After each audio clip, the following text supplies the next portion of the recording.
The practice of building an altar is the practice of silence.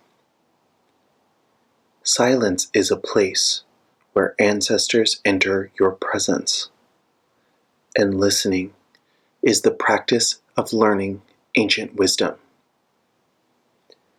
Here, I'm gathering a collection of growing things from around my home. Some are weeds, some only blossom in the early spring, some are prized for their beautiful blooms, others for their zigzag leaves.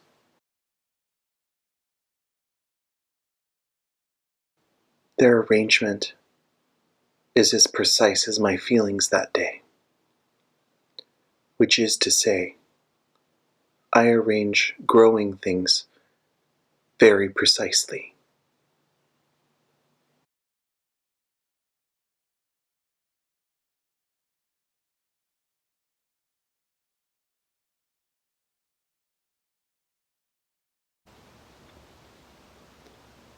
Don't forget to use all your senses.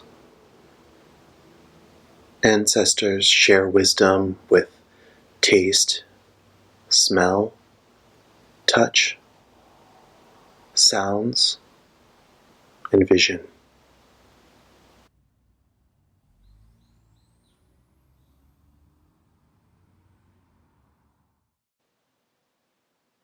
Who are the ancestors? I think about the ancestors often. They are the myriad sources of my inspiration. They are the content of all the bones and blood in my body. They are the color and texture of my skin and hair. They are how and why I see and how and why I hear. They are the source of all knowledge and of all wisdom. Their bodies live in books and waters, on the wind and in the night sky. Some ancestors are the people who populated the many places my mothers lived, while other ancestors are the people who protected us and sustained us. Their lives ensured our survival, and this is why I think about them often. In some cultures, queer people are sacred, though in many cultures, we are dangerous. Many of my ancestors were dangerous, but all of my ancestors are sacred.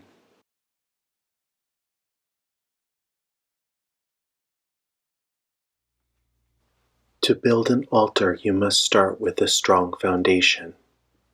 I have chosen to search for a foundation for my basement. Think of the altar as a place for your ancestors to visit.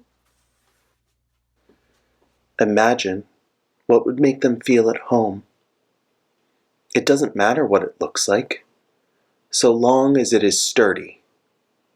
On top of this foundation, I find something comfortable and beautiful to cover it with. Next, I find objects that feel like home. Pictures always work. Maybe I can find something that belonged to a family member. Maybe it's something I've worked hard to collect. Or maybe even something from far away.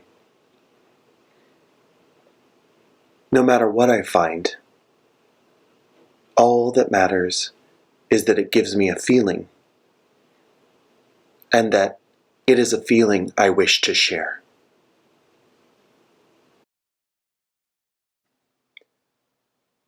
Nothing entices ancestors like the scent of freshly baked sweets,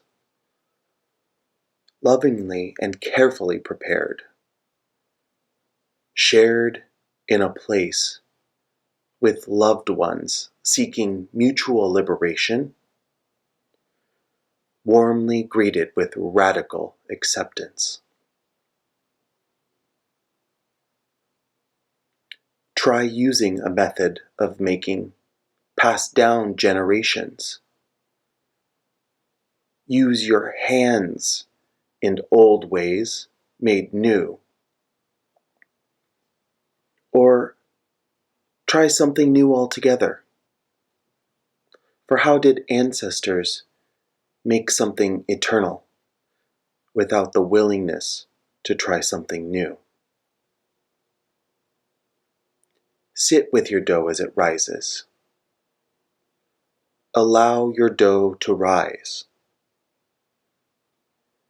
Read a favorite poem while you wait.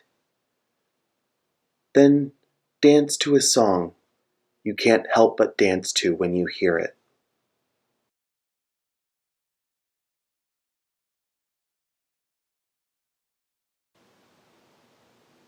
Always taste your sweets, fresh from the oven. Ancestors want you to experience joy.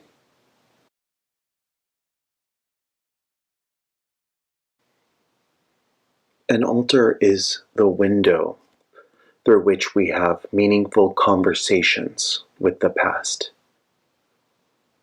The process of building an altar is like the experience of a memory. At first, only the outlines become clear in your mind.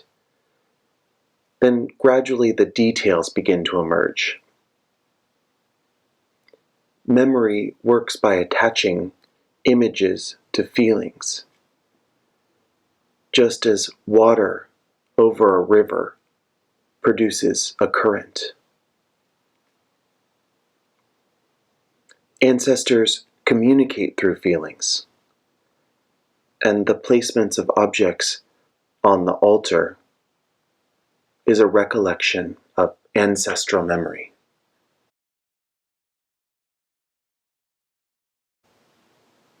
Here we pause.